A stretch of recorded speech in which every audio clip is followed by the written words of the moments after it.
the reward is a stronger physique overall. A lot of people don't realize that without your foundation, you have nothing. So you can have nice size arms. I mean, you see it all the time in the streets, guys. Big arms, big chest, big shoulders, and they got no legs. They look like Johnny Bravo. But you can whip their ass all day because they don't have a foundation.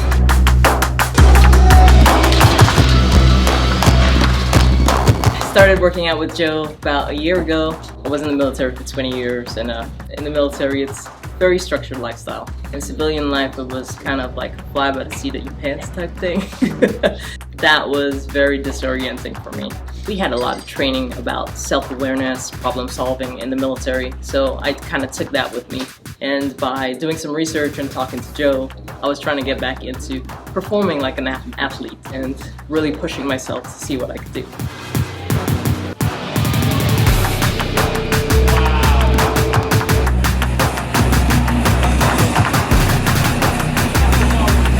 Alright, what's up, guys? This is Joe Robinson, and I have here with me a special guest. Is a client of mine. Her name is Yasmin Francis, and I've been training her for about almost a year. Yeah, almost a year now. And just want to introduce her to you guys because I think she has an amazing story. And so, Yasmin Francis. Hi everyone, I'm Yasmin. I'm 46. I am a retired Army major. Started working out with Joe about a year ago. 6th of January I think we started. I was always into bodybuilding and weight training, and I thought this would be a great way to do it. I came here, met up with Joe, got introduced to him in person, and it's been a wild ride ever since. I mean, a lot of people don't like training legs because your shit hurts, man. Like the legs is the biggest muscle in your body, so it takes a lot of effort. And if you train them right, it drains you too.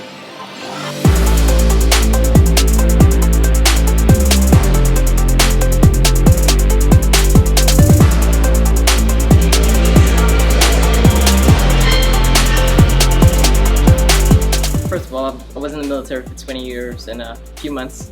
I started out enlisted, and then I went to this program called Green to Gold, which is where you switch over from enlisted rank into officer rank, and then you go up in the ranks in the officer. So I was an officer for 15 years, and that's how I became an Army major. It was good to be a part of something bigger than myself. It was good to be a mentor to so many leaders. I think the largest company that I've ever commanded had like over 500 people, and brought those people overseas on a deployment, came back, everyone intact, everything intact. So it gives a great sense of pride to your work and fulfilling a purpose and passion.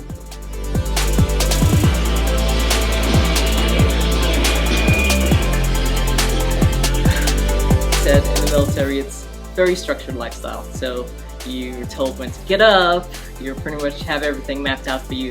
What schools you go to, when you go to these schools, what time frames, what jobs you want to do next, where you live, who you interact with. Everything is kind of pre-planned out for you. So when I retired, I thought, well, I get a chance to finally do nothing. So that was like a big dream, you know, get to travel and all that kind of stuff. Which I did. I traveled a lot. Now, there was more along the lines of what do you do on a daily basis.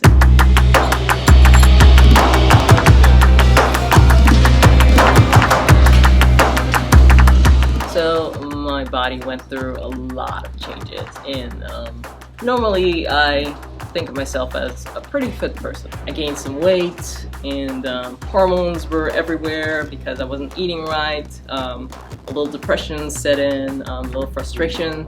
I knew that I needed to make a change then.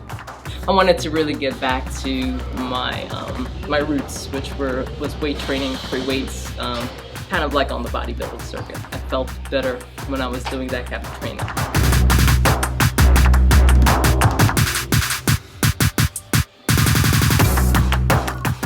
Sometimes I think he knows what I could do more than I know what I could do. So when he puts it on there and I actually do it, it's sometimes a surprise to me. I would say we all can do much more than we think we can. You know, my years of training, especially with women, they always think, well, oh, that's too much weight, I can't do that, I can't do that. where did you get that from? You know what I'm saying? Like, who told you that? Who put that in your mind? And then when they do it, oh my God, and they feel so good. When I first started, it was a push for me. Even getting out of that mentality and out of that slump, it was a big push, and Joe helped a lot with that.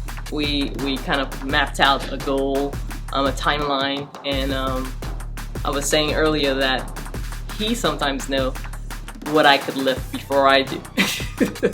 Because it's like he would hand me some dumbbells and I'd be like, "What, are you crazy?"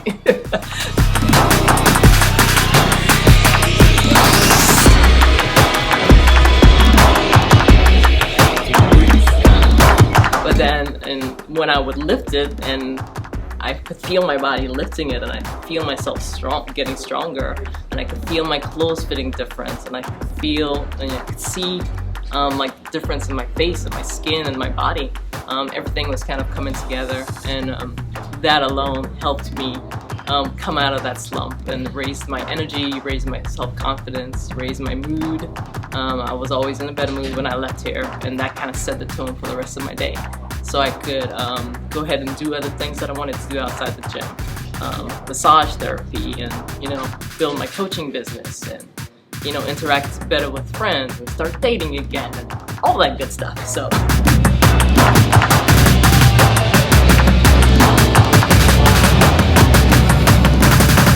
it doesn't matter like what is going on in your life, whatever, you have control over you.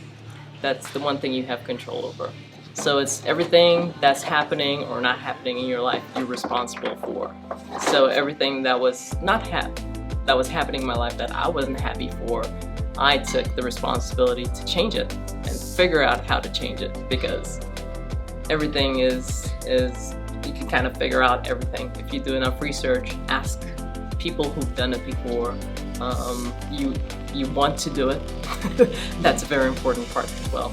You want to do it, and so for me, what advice I would give to other people is that if you have the will, the want, and you do your research, make a plan and follow your plan.